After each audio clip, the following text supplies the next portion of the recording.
여러분 안녕하세요. 오늘 날씨가 너무 춥지.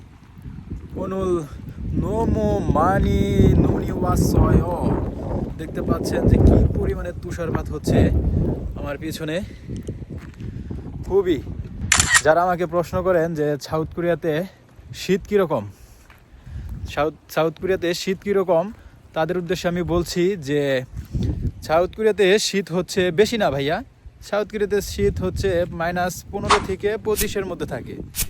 আসেন আর দেখেন কি পরিমাণে তুষারপাত হচ্ছে। উফ, একটু ঢেকে নেই। আচ্ছা,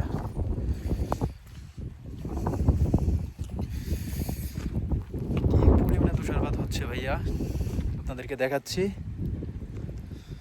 আর পিছনে শুধু বরফ আর বরফ এগুলা। সো এটাই যে 오늘 날씨가 너무 춥지, 오늘 날씨가 너무 눈이 많이 왔어요। দেখতে পাচ্ছেন কি পরিমাণে নুন পড়ছে আমার পেছনে, এগুলা চারপাশে কিন্তু সব নুন পড়ছে। আমি কিন্তু এখন রাস্তায়, দক্ষিণ কোরিয়া এটি একটি রাস্তা, এটি একটি গ্রামের রাস্তা, দেখতে পাচ্ছেন গ্রামের ভিতরে রয়েছি আমি। আর ভিডিও ভালো লাগলে অবশ্যই লাইক কমেন্ট শেয়ার করবেন, আর চ্যানেলটি অবশ্যই সাবস্ক্রাইব করবেন। Tata bye bye, খামসাহাবনিদা।